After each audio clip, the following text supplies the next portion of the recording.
from all over the world. Local consumer prices continue to hover at the 2% rate in April. Turning to robots to allow the visually impaired the chance to better indulge in cultural experiences. Like the number of hybrid cars are registered in South Korea has surpassed 2 million with this locally developed Yuri rocket.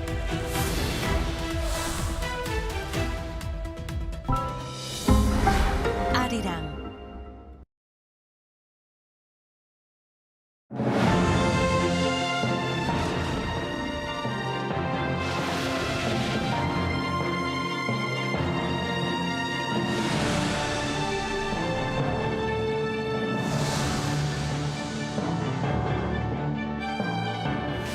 In our headlines on this Monday, July 27th, here in South Korea, President Lee calls for fuel price caps and fuel tax cuts to remain in place until global oil prices find some stability amid the confrontation between the US and Iran.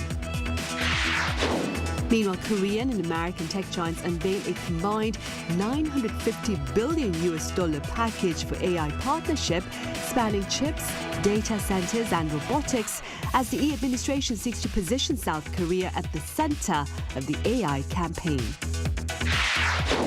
On the international front, diplomatic efforts appear to be gaining some ground in the US-Iran military conflict, with Donald Trump halting assaults and Tehran causing retaliatory attacks. We begin in Brazil, where President Lee Jae-myung is soon scheduled to sit down with his Brazilian counterpart Luiz Inácio Lula da Silva for talks on trade and tech as part of his three-day state visit there. Our top office correspondent Yoon Jung-min covers the upcoming meeting and more. Upon arrival in Brazil for a three-day state visit, President Lee Jae-myung and First Lady Kim Hae-kyung toured Brazil's C-390 transport aircraft, soon to be introduced in Korea. The president called it the beginning of defense industry cooperation between the two countries.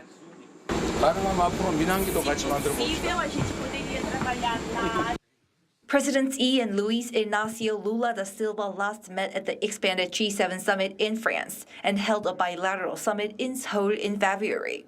In a written interview with FN News Agency, the South Korean president said he sees ties with South America entering a new phase. He added that reliable partners are needed more than ever in times of rising protectionism and supply chain disruptions. The talks on Monday will involve an official welcoming ceremony, expanded talks, an exchange of MOUs, a joint press conference, and lunch. South Korea is looking to expand trade and investments in South America, for which they will seek resuming negotiations for the Korea-Mercosur trade agreement. We expect to dramatically increase trade with these countries and support our companies making inroads into the South American market. Also on the agenda is enhancing cooperation in critical minerals and creating synergy with Korea's advanced technology. Korea is also looking to expand its diplomatic horizons to the global south. Brazil is the 5th largest country by area and the 7th largest by population. It not only leads the order in the South American region, but also provides active leadership in the UN and G20. Following a flurry of diplomacy in recent weeks involving the EU, G7 and NATO, President Lee's trip to South America signals a fully fledged diplomacy with the region amid a complicated geopolitical environment. Yoon Jung-min, Arirang News, Brasilia. Also in Brazil this past weekend, President Lee Jae-myung held his regular weekly meeting with senior aides virtually, highlighting the importance of vigilance amid the renewed violence in the Middle East and its ripple effects on global oil prices. Our Blue House correspondent Song Yoo-jin reports. 네, 지금 여기와 대한민국은 정확하게 12시간, 밤 12시간, 낮 12시로 바뀐 상태입니다. Even from Brazil, President Lee Jae-myung kept up his weekly meeting with senior aides. Held virtually on Sunday evening in Brasilia, the meeting linked the president with officials in Seoul. A major focus was stepping up preparations for the economic fallout from the renewed military conflict between the United States and Iran. 중동 지역 상황이 다시 불안정해지면서 국제 유가가 출렁이고 있습니다.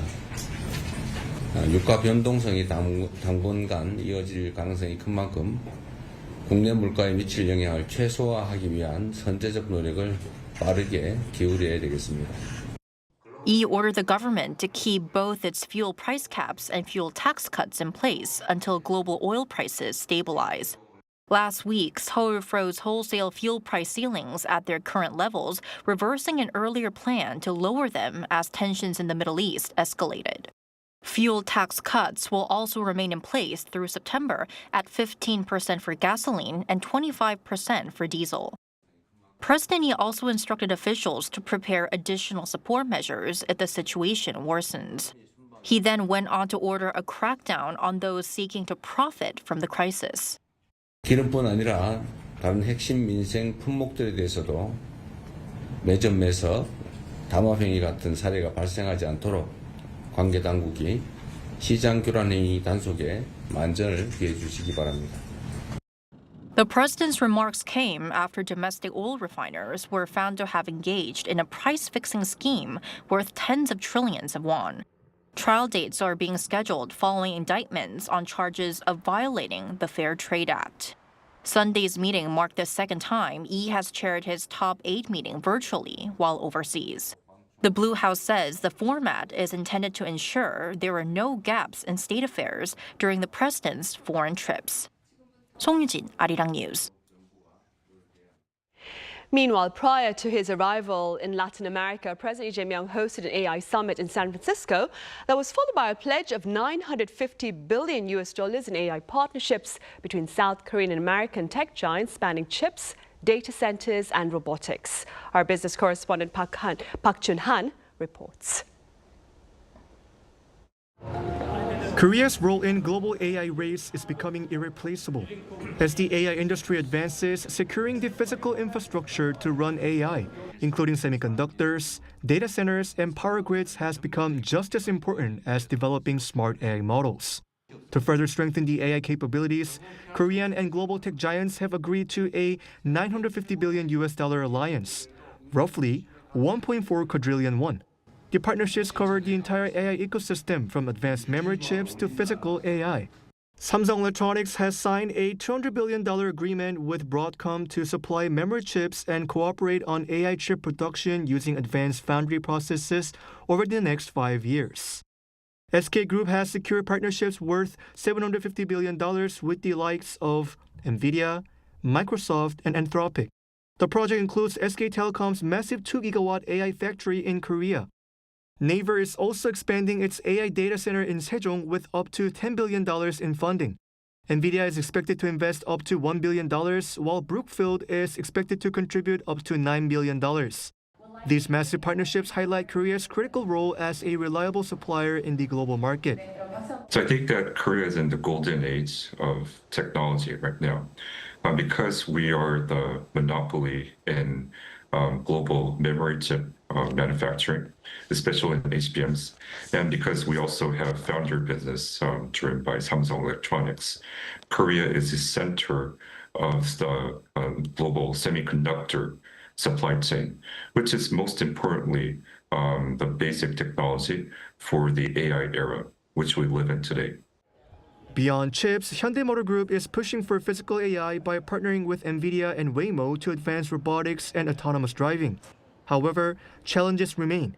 While these massive investments boost Korea's leverage in AI, the country must ensure these deals go beyond initial agreements and turn into actual execution. Furthermore, Korea, like many other countries, faces the challenge of securing its own technological sovereignty so that it does not become overly dependent on a few global mega companies. Recognizing this, companies like SK Telecom and Naver are actively building local data centers and developing frontier AI models. Park Jun-han, Arirang News. In other news now, a second night of silence amid the absence of U.S. assaults against Iran is raising cautious hopes for diplomacy, while Israel insists on nuclear abandonment by Iran. Our Lee Seung-jae has the latest. President Donald Trump has paused the U.S. military strikes on Iran for a second consecutive night, saying he wants to give diplomacy more time, even as Washington insists that all military options remain on the table. We're Speaking on Fox News on Sunday, U.S. Ambassador to the United Nations Mike Waltz said the U.S. leader is giving talks some space while stressing that the pause should not be seen as a decision against further military action. Waltz also dismissed reports that the administration is concerned about dwindling air defense missile stockpiles, saying the U.S. military has all the resources it needs to continue operations if necessary. Iran also signaled a temporary easing of tensions, with an Iranian military spokesperson saying Tehran has halted its retaliatory attacks, while the country's foreign ministry confirmed that indirect communications with the United States are continuing through mediators, including Qatar and Pakistan. Foreign Ministry spokesperson Esmail Begay said diplomatic channels remain active despite escalating tensions. However, he accused Washington of violating a previous memorandum of understanding, calling it the third diplomatic betrayal by the United States. He said Iran remains committed to defending the country unless the U.S. changes its position. Meanwhile, Israeli Prime Minister Benjamin Netanyahu said the conflict with Iran will only end when the Iranian regime either falls or is weakened enough to abandon its nuclear program. In an interview with Fox News on Sunday, Netanyahu said Iran must end its nuclear ambitions with or without a deal, arguing that recent U.S. and Israeli strikes have set Tehran's nuclear program back by several years. He also warned that a nuclear-armed Iran would pose a direct threat not only to Israel but also to the United States, adding that Israel will continue working closely with Washington to prevent that outcome. Lee Seung-jae, Arirang News.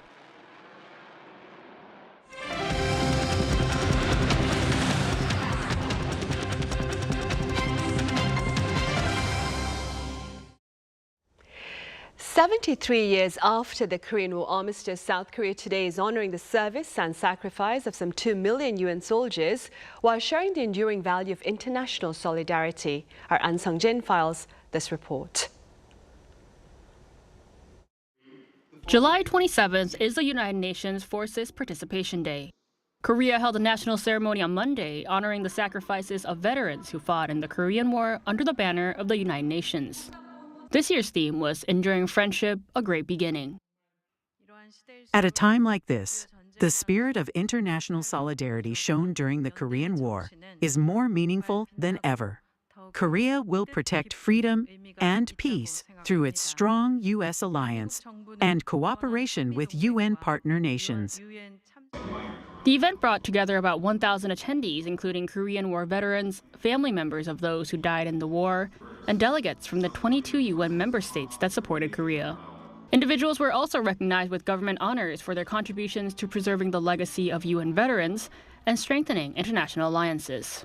The Prime Minister reaffirmed Korea's commitments to its alliances amid today's global challenges and pledged continuous support for international peace and humanitarian efforts. While keeping the door open for dialogue, we will remain prepared against any security threat and continue working with the international community to promote global peace and prosperity. UN Forces Participation Day commemorates the signing of the 1953 Korean War Armistice Agreement and honors the service of nearly 2 million troops from 22 countries who fought or provided support for the country. An Sung-jin, Arirang News. Also, in light of this somber occasion, the Unification Ministry here is seeking to reshape the border region from a symbol of division into a driver of peace, tourism, and economic development. Our Kim Do-yeon explains. At Monday's Border Area Peace and Safety Joint Conference, falling on the anniversary of the 1953 Armistice Agreement, officials from the central government and local governments gathered to discuss how to transform the heavily fortified border region into a center of peace and prosperity. Unification Minister Chung Dong-young highlighted the need to fundamentally shift the purpose of these regions. We must end this armistice period and transition to a period of peace for the front line to become the center. That is the meaning behind the second Border Area Peace and Safety Joint Conference being held today. These 10 border districts stretching across Incheon City, Gyeonggi-do Province, and Gangwon-do Province were historically at the heart of the Korean Peninsula but have spent the past 73 years as isolated military front lines. Local residents have borne heavy security restrictions and economic sacrifices. It is unprecedented in history to have the Gyeonggi-do Province Governor, Incheon City Mayor, and Gangwon-do Province Governor gathered here together. President Lee Jae-myung's directive is that the special sacrifices made in the border areas must be met with special compensation. To fulfill this, local leaders have called for designating special economic zones for peace as inter-Korean cooperation projects to secure infrastructure funding. Under the government's master plan, 4 special zones will be designated between 2026 and 2027, with official selections set to be announced soon.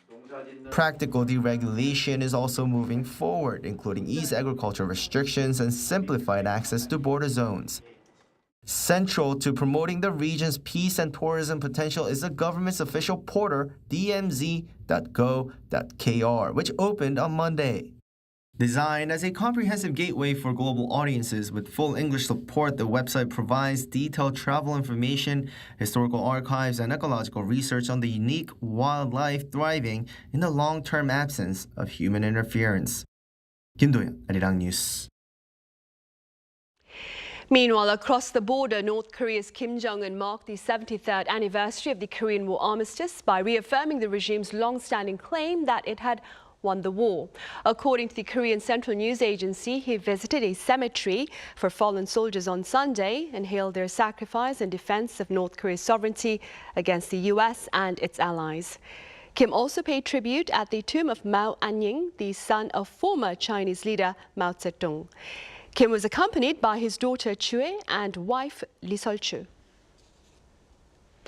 And North Korea has slammed the latest ASEAN Regional Forum Chair statement that Chad calls for denuclearization on the Korean Peninsula. In a statement carried by the Korean Central News Agency on this Monday, Kim Yo-jong condemned the call as pathetic, adding that North Korea's nuclear weapons capabilities would continue. The ARF's Chad's statement, released last Friday, conveyed concerns regarding North Korean nuclear and missile programs, while urging compliance with UN Security Council resolutions and a return to dialogue and denuclearization. The Unification Ministry here, for its part, has reaffirmed commitment to nuclear dismantlement on the Korean Peninsula and welcomed regional support for dialogue. Meanwhile, South Korea has scored a major conservation milestone as UNESCO approves the expansion of its World Heritage listed Korean tidal flats, that is, by adding 4 new sites to one of the world's most important coastal ecosystems. My colleague Cho Young-eun has details. UNESCO's World Heritage Committee has approved the significant boundary modification of Korea's Ketbar, Korean Tidal Flats, adding 4 new ones to the existing World Heritage property. With the expansion, it now comprises 6 component sites, adding to the original locations, Seocheon, Gochang, Sinan, and Posong, Suncheon, first inscribed in 2021 for their outstanding universal value. The newly inscribed sites include Seosan in Chungcheongnam-do Province and Gohung, Muan, and Yeosu in Jeollanam-do Province. Korea's tidal flats have once again been recognized as one of the world's greatest marine ecosystems. Stretching along the country's southwestern coast, they also serve as vital stopover habitats for migratory birds traveling between Oceania and Central Asia. The decision underscores the global ecological importance of Korea's tidal flats within the West Sea ecosystem and the East Asian Australasian flyway, one of the world's most important migratory bird routes. This inscription is both a great honor and the beginning of our responsibility to preserve this invaluable natural heritage for future generations. The International Union for Conservation of Nature, or IUCN, says the boundary modification directly addresses recommendations made by the committee following the original inscription in 2021 by making the protected area stronger and better connected as a whole group. The IUCN also noted that the site benefits from a comprehensive legal framework, integrated governance, effective monitoring systems, and the active participation of local communities, describing community support as one of the site's greatest long-term strengths. The committee concluded that the expanded property fully satisfies the UNESCO Criterion 10, recognizing its exceptional biodiversity. The nominated property would substantially increase the number of bird species and the wider marine biodiversity. The 5 nominated component parts support numerous globally threatened species and internationally important bird populations. With the latest inscription, Korea now has 17 UNESCO World Heritage properties, including 15 cultural heritage sites and 2 natural heritage sites, further strengthening its contribution to the protection of the world's shared heritage. With the official approval of the Korean Tidal Flats expansion, Korea has strengthened its commitment to protecting the valuable coastal ecosystem. The UNESCO World Heritage Committee continues in Busan to July 29. 조영은, Arirang News, Busan. And also in the southern port city of Busan, a pavilion showcasing Korea's cultural heritage on the margins of the UNESCO World Heritage Committee meeting there is drawing huge crowds. According to the Korean Heritage Service, over 21,000 people visited the K Heritage House this past Sunday alone. This being said, the pavilion has now welcomed more than 93,000 visitors since its opening on July 20th. It features cultural performances, hands-on activities and displays introducing Korea's UNESCO World Heritage sites, as well as the sites on the country's tentative list. And South Korea has launched the 13th edition of a contest that calls on foreigners to share their first encounters with K-culture.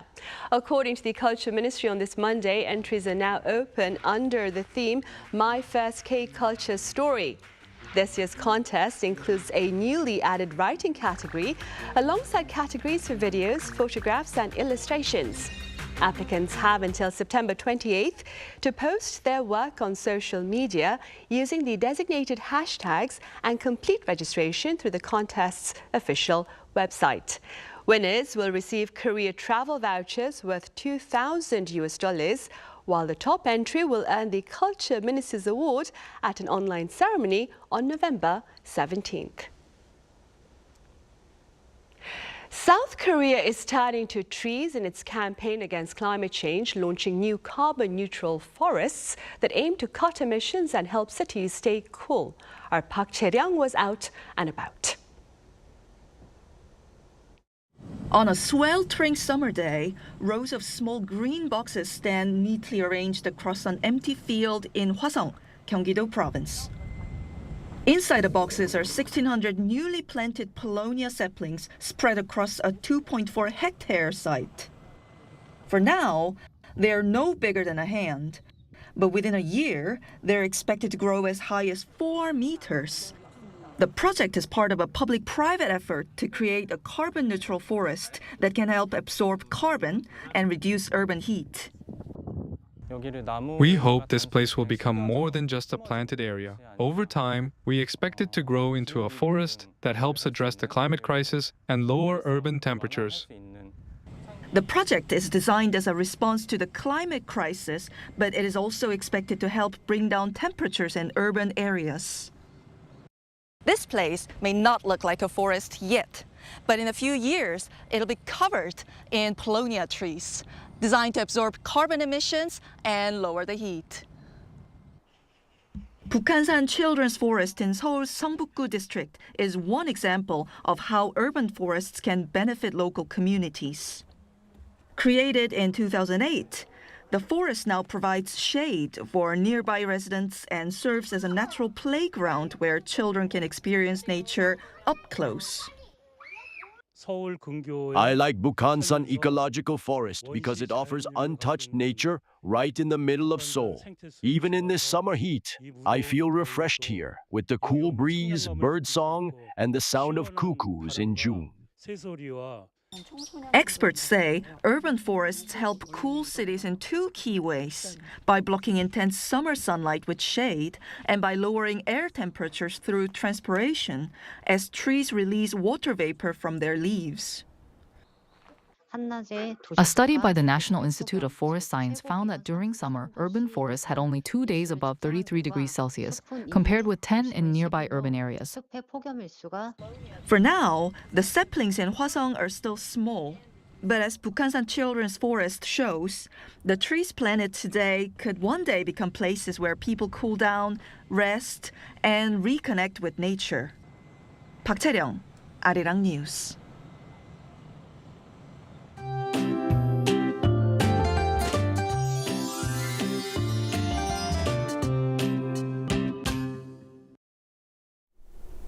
The heat has been getting more intense with each passing day. Heat alerts are in effect across most of the country. And if you're in the Gyeongsang-do provinces, it's been especially brutal. Some spots have been pushing 40 degrees Celsius, bringing dangerously extreme heat. And after a scorching afternoon, the heat won't back off much tonight. On top of that, passing showers will pop up in spots over the next few days. The central regions and parts of Gyeongsang-buk-do province could see 5 to 60 millimeters of rain. Tropical nights will continue across most regions, with morning lows staying around 26 degrees Celsius in Seoul and Gwangju. Then by the afternoon, Seoul will get up to 33 degrees, Daegu 35 and Jeju 32 degrees. Looking ahead, the rain will stick around across the central regions tomorrow as well, so please keep an umbrella handy. Now here's a look at the weather around the world.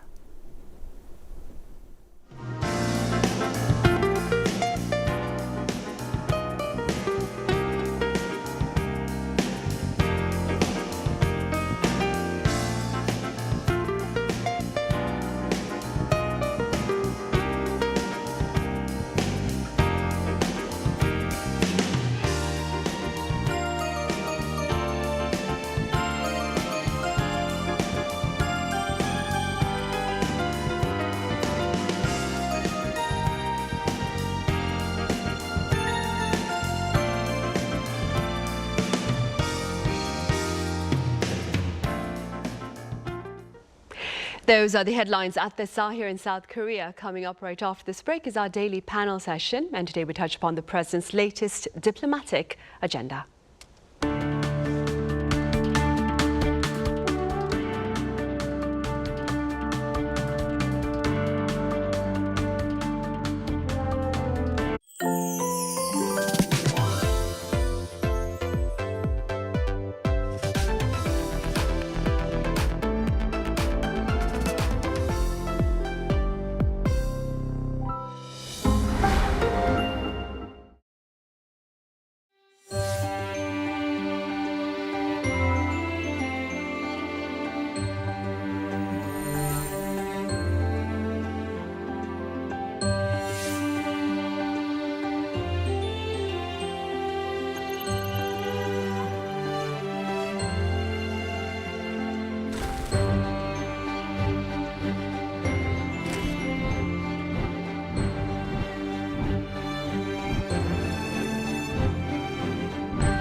Jae-myung is in Latin America for a diplomatic visit that seeks to set up a strategic partnership on critical resources, technology leadership, and supply chain resilience.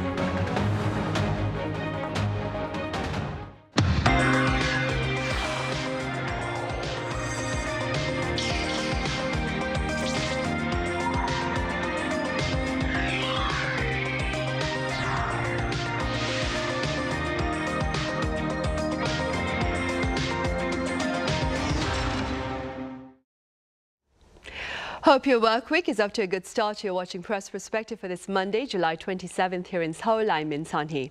Following his AI summit in San Francisco, President Jae-myung is now in Latin America as part of a broader effort to reposition South Korea's relationship with the region around economic security, critical resources and advanced technology partnership. For more on this, our freelance reporter David Lee here in the studio. David, welcome back. Good to see you, Sunny. I also have freelance journalist John Bartlett based in Santiago live on the line. John, thank you so much for joining us at this very early hour at your end. Thank you for having me. David, we start here in the studio. Let's begin then with the AI summit in San Francisco that South Korean President Lee Jae-myung convened last Friday. What was its objective? Who was there and how has it been assessed?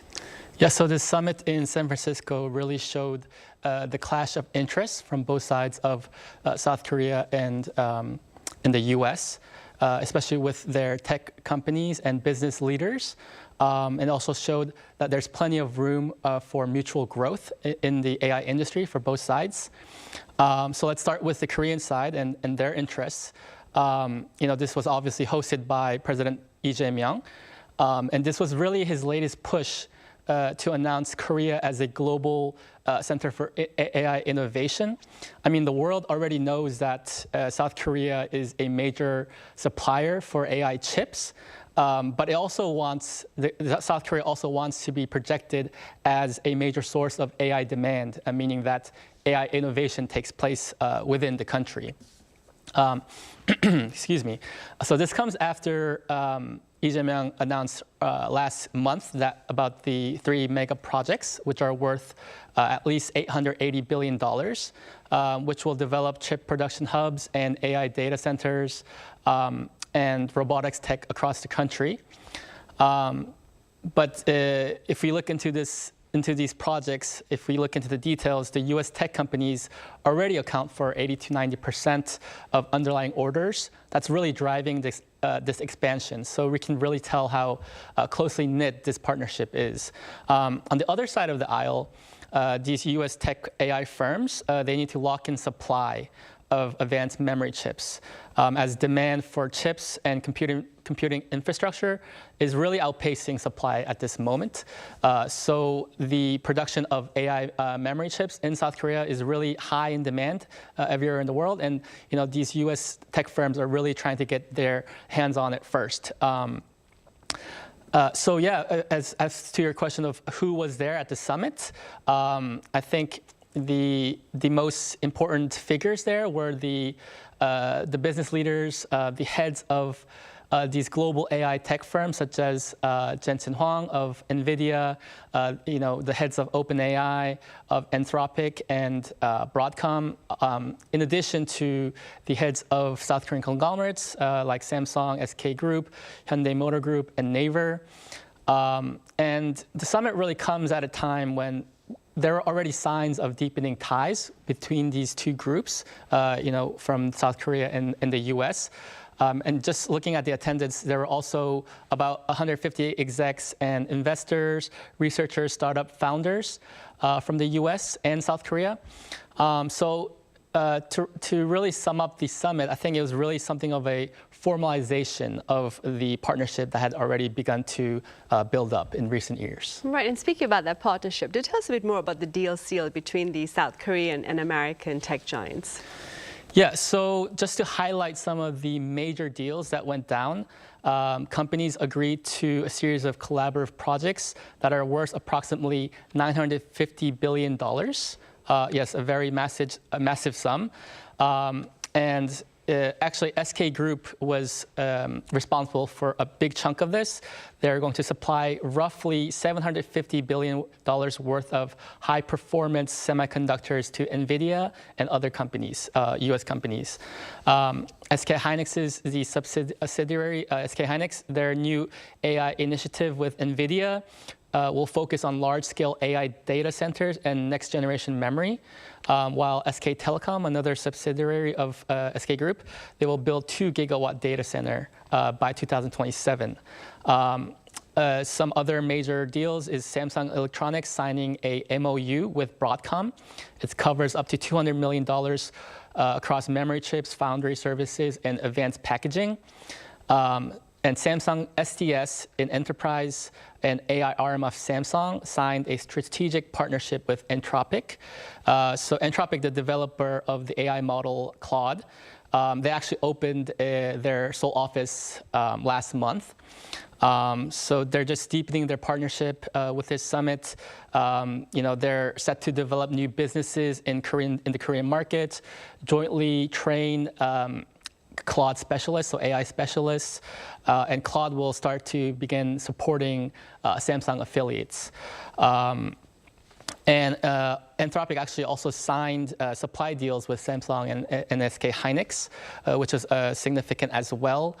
And just some other deals that went down that are not as big, I guess, in terms of money. But NVIDIA, they have a new joint AI research lab with KAIST, the leading research university in South Korea. So this is the first joint lab with a Korean university lab and a global tech firm, which I thought was pretty significant as well. And something I wanted to point out lastly was that SK chairman Choi Tae-won, he was quoted as saying that the U.S. AI firms, they seeked far more memory than any of the South Korean counterparts expected to before going to the summit. And this really signals that we can anticipate more summits and more deals in the foreseeable future. Right indeed, right indeed. John, following his agenda in the U.S., President Jae-myung is in South America, as I mentioned at the start, to advance strategic partnerships. Now, observers here say that his planned trip to Chile later this week complements South Korea's broader AI and chip agenda. What are your thoughts as a journalist based there in Santiago? Yeah, it's really interesting. I think that's going to be one of the sort of the major parts of this, the AI and semiconductor agenda. It's a conversation we're having a lot in the region more widely at the moment, particularly with regard to data centers, with the AI sort of revolution that we've seen over, well, not very long, but the last sort of year, 2 years or so.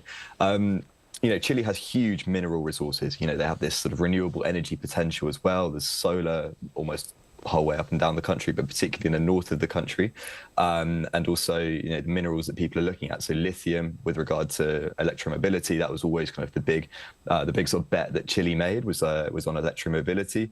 A lot of that, the lithium goes to China, but also the US has been more interested recently. But then kind of smaller critical minerals as well have also been an incredibly important part of this. With regard to data centers, I think that's one of the kind of the major things at the moment. So, for the last couple of years, we've seen Google have data centers in Chile now, Apple, Amazon, all of the big companies are there.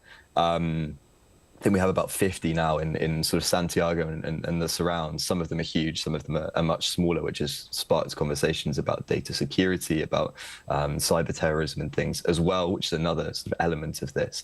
But Chile is a place where I think people are looking to bring these data centers in. Uruguay to an extent as well. There are a few other countries that are looking for it, but Chile is a very stable business environment. It has all of these minerals. It has all of the minerals that you might need for semiconductors, but it also has these renewable energy resources as well, which makes it very attractive for data centers. So yeah, I think that will be the major sort of part of this visit by President Lee Jae-myung. So yeah, I think that's the most important factor so far. Right, and speaking about President Lee Jae-myung's trip there later this week, what has been the response there in Chile to the upcoming visit by the Korean leader? Mm-hmm. I think in terms of international visits, we're very used to them in Chile. Chile actually has more FTAs, I think, than any country in the world apart from the UK. So it's a very kind of integrated economy in Chile. It's the sort of the neoliberal model from the 1980s, which has persisted till now with very few modifications. So it's a very integrated market. People are very interested in these presidents and state visits when they happen. That said, international news is not the strongest kind of part of things in Chile. So I've seen a few profiles of the president as he before his state visit, largely focusing on the sort of the political turmoil in South Korea over the last couple of years and his election. So that's been interesting to see how people have got more interested in what's happening. The other side of it, and I think we can perhaps talk about this a bit later, but is obviously the kind of the K culture boom in Chile and Latin America more widely, but particularly in Chile, is absolutely enormous. You're seeing people actually, the interest is going beyond K culture now. Even though K-pop has obviously been here for a long time, but the visit of BTS in October is going to be absolutely huge. There was a slight sort of hiccup there, a bit of an issue with the use of the national stadium where they're going to play in Santiago, but that seems to largely have been ironed out now. So I think that will drive a lot of interest.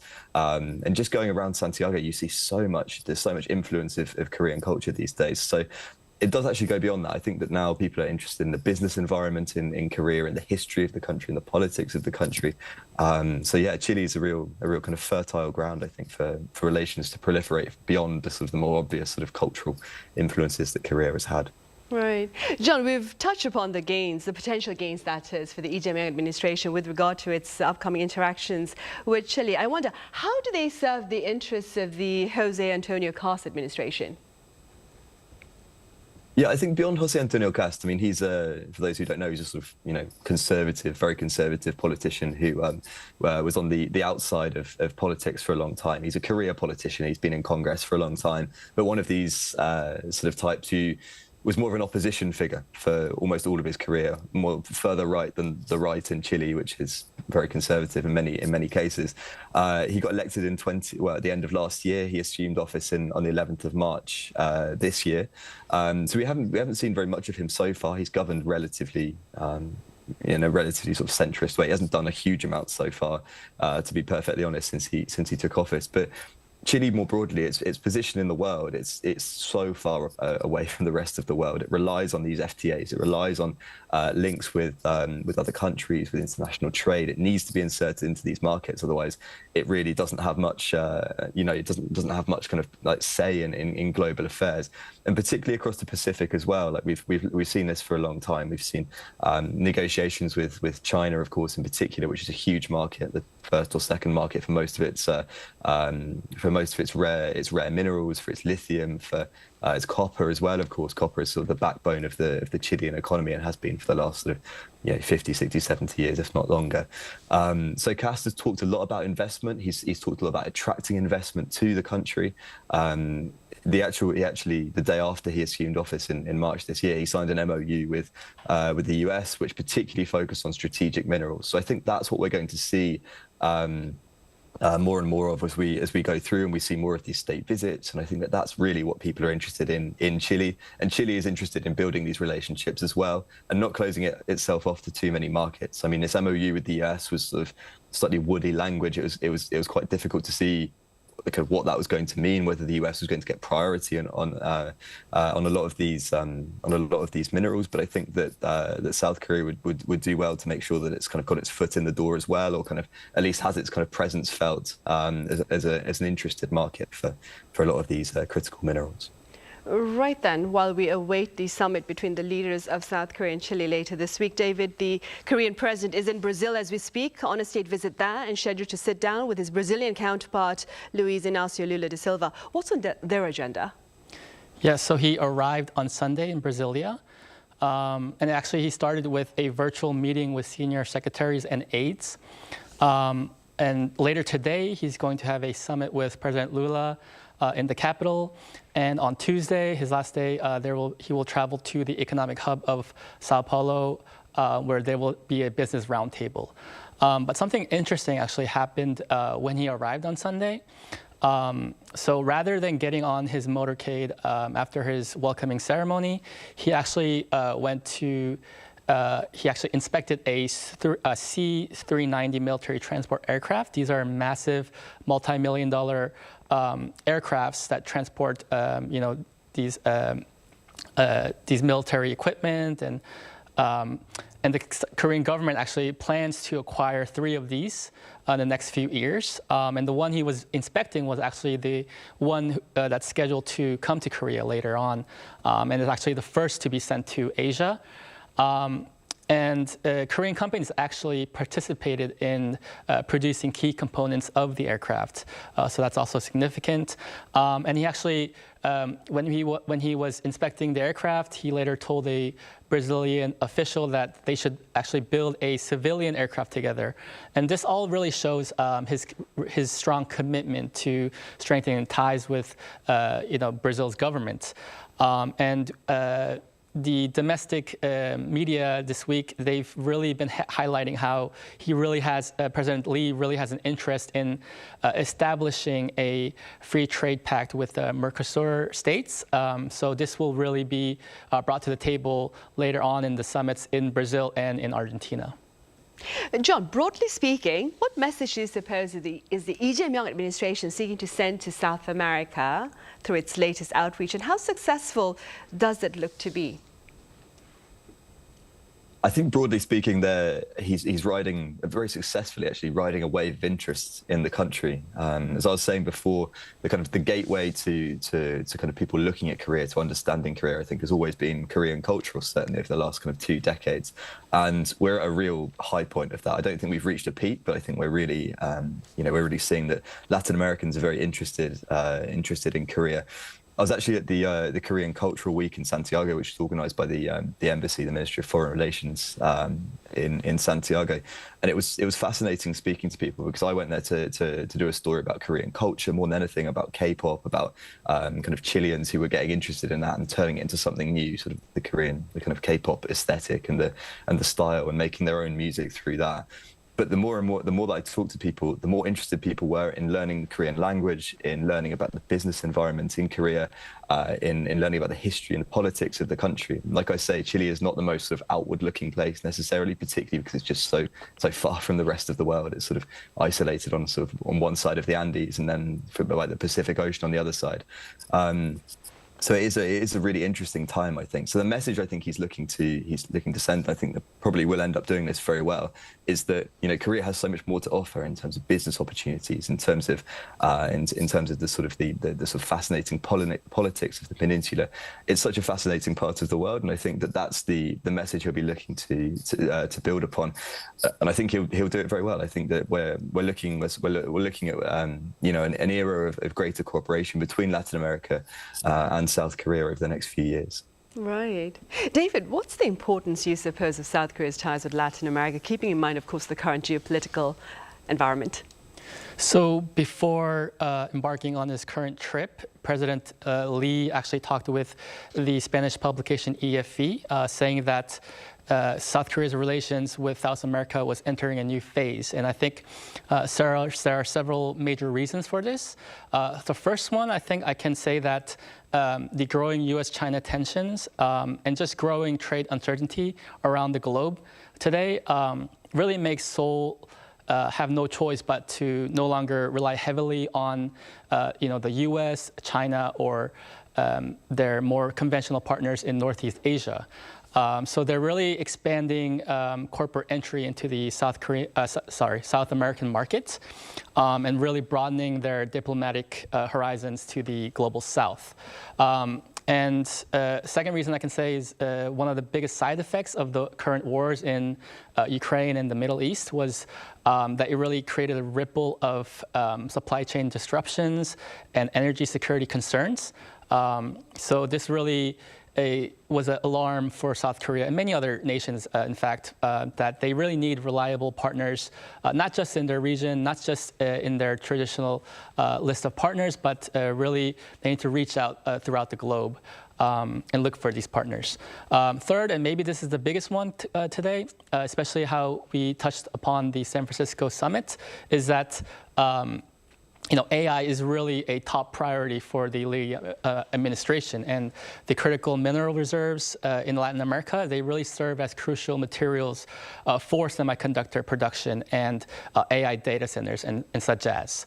And the fourth one I can say is that Brazil really shares what we call a middle power diplomacy, where middle powers such as South Korea and Brazil, they really want to step up, increase their activity in global governance, in issues like AI, in issues like trade security. So, South Korea and Brazil really see eye to eye, not just Brazil, but many other South American countries as well. Right, of course. Chile and Argentina included as well. The importance of middle powers coming together in different corners of the world. I'm afraid that's all the time we have. David, as always, thank you so much for your time and your thoughts. Thank you for having me. Sean, over in Santiago, thank you so much for making time to join us live at this hour. Thank you so much for having me. Right, that is all the time we have for this edition of Press Perspective. As always, thank you for watching, and we have more on the Presence agenda throughout this week.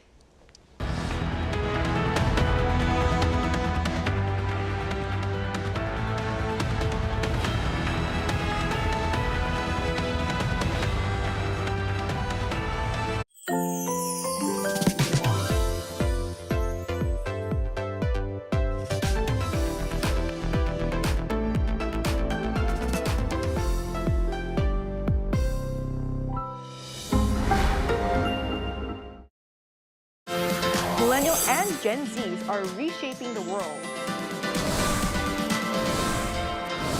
News generation shares their fresh perspectives